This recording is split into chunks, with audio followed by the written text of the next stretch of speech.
Iya, itu kayaknya lumayan lumayan menghindari ya. Mungkin mungkin Benar. apa ya? Ya ibaratnya kan mereka tuh pengennya kerja cepat. Ambil foto, ambil foto, ambil foto. Kalau mereka masih edit lagi, ya minimal kita agak mempersulit lah, mempersulit dia sih. Kemarin juga ada vitamin kucing dari salah satu teman juga di Jakarta yang dipakai oleh akun itu, dan aku saranin untuk dikasih watermark aja. Tapi memang beberapa sih alasannya nggak mau karena fotonya jadi rusak katanya gitu. Tapi kalau kalau aku sendiri sih sekarang cari amannya sih bagus di untuk misal untuk produk-produk yang kita jual ya udah di watermark aja supaya menghindari orang-orang yang berniat jahat gitu kan. Iya, benar-benar. Saya sih tipikal Mungkin breeder yang jangan watermark juga sih sebenarnya. Jadi iya. eh, Nah itu eh, kan saya watermark. nggak ada ketakutan nggak fotonya bisa dicuri sama orang-orang yang begitu. Sampai sekarang sih saya biasa aja karena mungkin kucing saya nggak begitu bagus kayak kucingnya teman-teman gitu ya. Jadi mau nyuri itu juga buat apa gitu. Tapi saya tuh biasanya Bukan, akan bukan. memfoto, Biasanya biasanya saya akan memfoto akun-akun itu. penipu gitu ambilnya Persia. Iya, Persia, dan saya memang jarang-jarang Persia. Saya tuh akan memfoto kucing saya itu di beberapa spot yang memang familiar buat teman-teman yang memang sudah sering melihat postingan-postingan saya. Jadi Hmm. eh, ada tuh, oh ya di posting ini gitu kan ya. Itu kan ternyata tempatnya dari catering ini gitu kan. Jadi orang membuat familiar dengan tempat fotonya. Salah satunya kayak gitu. Saya sih jarang, hampir nggak pernah memberikan watermark di setiap foto yang memang saya posting. Tapi ya alhamdulillah sih sampai sekarang ya Belum pernah kejadian ya. jangan sampai ada teman-teman yang mau nipu ataupun merugikan adopter-adopter yang masih baru. Tapi saran saya memang benar-benar yang mulai dari awal tuh tadi Mbak, kita sebagai adopter itu juga harus smart. Iya. Jangan marah-marah ketika sudah tertipu, tapi nggak mau belajar dulu sebelum adopt. Itu sih yang penting. Makanya biar nggak timbul nego yang kata ada tadi ada yang komen negonya sadis kayak gitu-gitu itu. Jangan biar nggak Karena timbul mereka hal. nggak tahu. Iya, Karena mungkin mereka nggak memang nggak ngerti ya. tahu, tapi memang juga ada yang memang memang cari murah, tapi dengan kualitasnya bagus. Ada yang seperti itu, cuman ya kita harus memaklumi hal tersebut. Siapa sih yang nggak mau barang bagus tapi kualitasnya murah? Harga Itu murah. Harga murah iya, itu ya. itu harus dimaklumi teman-teman yang berkomitmen untuk mempost kucingnya untuk ready adopt. Jadi itu banyak tuh Iya. masuk kita tuh di message, WhatsApp dan apa hanya Mm-mm. eh, tanya kucingnya seperti apa, bla bla bla bla bla ini. Dan saya memang ketika melayani istilahnya customer ya kita bilangnya temen yang mau adopt di catering kita, saya jarang memberikan, saya akan ngerekord dulu tuh mutual friend-nya juga. Ketika jarang ada mutual friend di dia, saya tidak banyak memberikan foto-foto yang dia minta. Kadang dia itu minta tampak samping, tampak depan, tampak belakang, digendong dong, video dong gitu. Nah, itu adalah kadang kita ya kita negative thinking boleh dong ya. Uh, itu bisa juga membuat mudah teman-teman menipu karena kan kadang misalnya di post nih orang menanyakan lihat dong foto lainnya gitu kan, jadi ketika saya melihat mutual friend-nya itu mungkin hanya satu atau nggak ada mutual friend yang memang saya kenal dan saya memang Mm. nggak merasa yakin dengan orangnya, Iya. dengan bahasanya itu kan kelihatan, saya hanya memberikan satu Mm. foto Iya. itu. Dan memang jarang banget saya memasukkan orang yang baru dikenal masuk ke dalam catering. Karena kita takut Ya. nih, bukannya kita pelit untuk apa sih gitu ya. Kok nggak boleh orang berkunjung karena kalau misalnya nggak ada, bukan hal yang seperti itu. Tapi kita benar-benar meminimalkan penipuan. meminimalkan Ya, penipuannya betul. seperti itu. Jadi kalau misalnya teman-teman breeder ataupun teman-teman yang baru beternak kucing, kemudian istilahnya eh, mulai melepas anak-anakannya, coba deh Hmm. mulai sekarang kalau misalnya memang tidak dikenal betul, jangan sampai kita memberikan foto beberapa istilahnya beberapa gaya gitu kan ya. Kadang kan Hmm. permintaannya foto Foto di tampak depan, depan, foto di samping. samping, video, minta lagi ini dong, lagi Heeh. digendong. Terus Nah, itu abis itu krik krik krik lift. krik gitu. Iya, gitu kan. Terus nawarnya itu tadi ada yang bilang nawarnya sadis, kita udah bilang. Tapi ternyata netnya segitu. Akhirnya cari dengan warna yang lain gitu kan ya. Ya, saya sih to the point kalau menjadi bidar maunya seperti apa, tapi kita tidak akan menyebut harga. Kalau masalah harga atau nominal itu eh tergantung dari bidar masing-masing. Tapi yang jelas dengan hal yang seperti itu memberikan hanya satu foto kepada orang-orang yang memang baru kita kenal, itu meminimalkan yang namanya penipuan. Kalau memang dia memang niat, dia mungkin bisa telepon atau Mm-mm. ya kita akan melihatlah di bahasa biasa orang-orang yang memang niat untuk adopt, terutama di adopter di Nah, kucing ya. sekarang aku mau tanya nih, Sandi waktu dulu pertama kali adopt Maine Coon itu Ah, kapan? Tahun kapan? saya adopt Maine Coon itu 2000 berapa ya? 2015 kali ya. 2015. Iya kalau nggak salah Kenapa pilih 2015 Maine atau Coon? Kenapa pilih Maine Coon? enggak sih eh saya dulu itu mainnya itu eksotik sama Persia. Hmm. Eh, tapi nggak begitu suka Maine Coon. Tapi kakak saya, Mas Hendy, itu seneng tuh Maine Coon pertama. Tapi sampai itu pertama kali nggak seneng Maine Coon. Hanya ado pertama dulu itu dari Tirtam. Namanya dari Tirtam Sakura. Cuma punya satu. Masih harga Maine Coonnya gila-gilaan anakan Indonesia. Itu. Dan di Jawa Timur juga masih belum banyak breedernya Maine Coon. Akhirnya kita tuh adopt. Namanya dari Tirtam Sakura.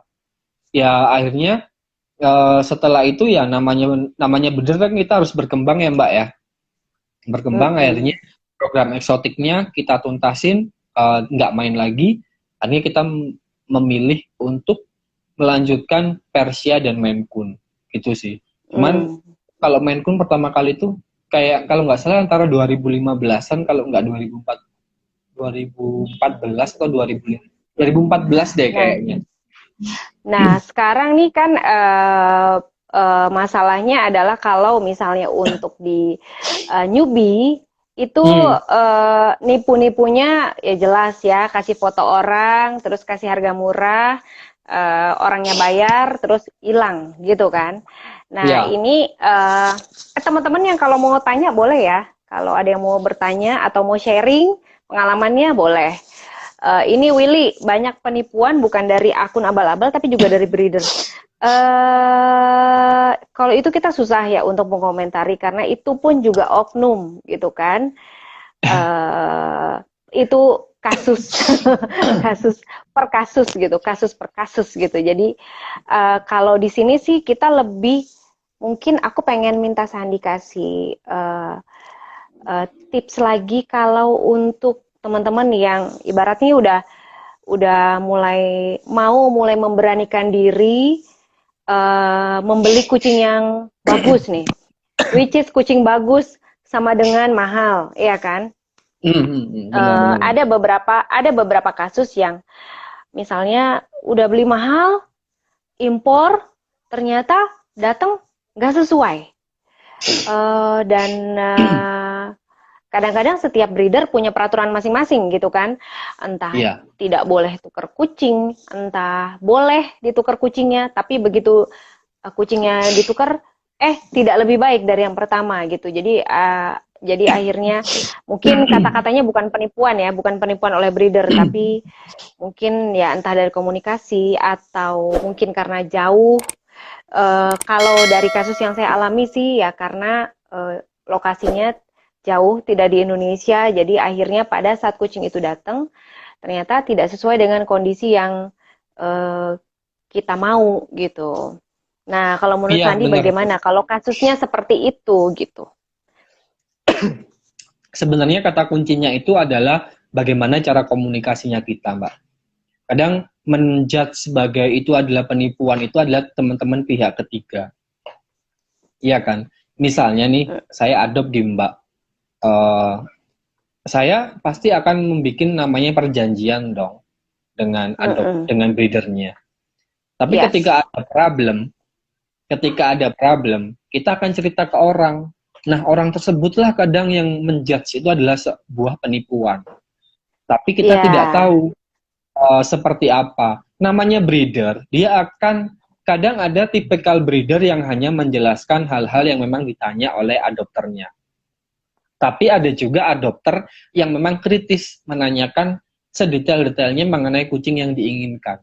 Sekarang kita Hmm. kembali lagi, kalau memang kita memang pengen fokus menjadi seorang breeder, kita harus menentukan dulu tujuan kita mau breeding apa nih. Kucing apa dulu, ras apa dulu. Kita harus Terus mengetahui.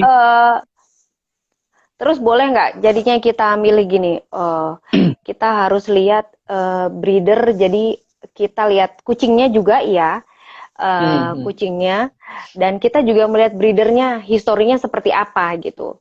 Iya, Bisa benar. nggak itu ditambahkan? Iya, benar. Itu bagian dari nanti yang namanya kita di proses interview ataupun hak hak adopter untuk merekod breedernya dulu. Kalau saya zaman dulu, alhamdulillah saya sampai sekarang menjadi breeder dan pernah menjadi apa namanya adopter ke breeder lain. Alhamdulillah Mm-mm. saya tidak pernah tertipu karena Baik secara sebelum langsung atau tidak langsung ya. iya Baik secara iya langsung atau tidak langsung oh, ya. karena saya anggap ya itu tadi saya bilang ketika saya ada adopt ke seseorang saya anggap itu adalah hubungan dua orang bukan hubungan Ya. ketiga orang ya kadang yang bikin masalah itu adalah orang ketiganya yang terlalu nyinyir gitu loh Ya. dan saya nggak seneng dan itu saya sarankan jangan seperti itu buat teman-teman Hmm. adopter yang memang sukanya hobinya nyinyir gitu kan ya. Karena itu hubungannya sebenarnya dengan breeder. Kalaupun ada Ya. apa-apa, selesaikan dengan breedernya. Kalau Ya, dengan langsung. kalau dengan breedernya tidak selesai, bagaimana nih kasusnya? Dilanjutkan apa enggak? Kalau memang Ya. memang tidak bisa, ya boleh dong di post. Kalau saya sih simple aja Hmm. gitu. Cuman saya bilang ke Mbak, memang benar Mbak kita harus merekod tuh breedernya. Misalnya kita kepengen menuju suatu menjadi peternak yang lebih bagus lagi, kita harus merekod breedernya dulu. Apa sih prestasi-prestasi yang didapatkan breedernya seperti Ya. apa, gitu loh. Pasti Ya. kelihatan. Kalau memang kita tujuannya untuk memperbaiki kualitas, pasti kita menilai suatu kualitas itu adalah dari show. Berarti kita harus melihat breedernya apakah rajin show, gitu loh. Dan saya sampai saat ini juga berpatokan seperti itu. Ketika seorang breeder mengatakan breed show quality tapi nggak pernah show, ya sah-sah aja. Karena itu standar Ya. breedernya. Tapi dia tidak ada bukti autentik bahwa kucingnya adalah show quality tanpa diikutkan show sekelas internasional. Sekelas internasional ya, bukan fanso ya Mbak ya. Kalau fanso Ya. itu just fun. Kita Ya. ya oke itu untuk menilai kualitas tapi itu bukan patokan kita untuk membandingkan kucing itu di kelasnya. Yang kita akui adalah organisasi yang diikutin, mungkin CFA atau ICA ataupun TIKA atau WCF, itu adalah standar yang teman-teman harus pahami. Kita harus merekod dulu nih breedernya seperti apa. Ya. Baru setelah direkod ya kita langsung ke breedernya langsung atau mungkin ada sellernya ataupun ininya boleh di sana. Dan itu mungkin buat teman-teman sekalian. Tapi kalau yang namanya penipuan memang ada tipikal-tipikal breeder yang memang uh, berbuat tidak baik gitu kan ya. Mungkin kucingnya pernah operasi tapi nggak disampaikan gitu kan. Ya, Atau ada semacam itulah ya. kucingnya, iya istilahnya penyakit-penyakit yang jangka panjang.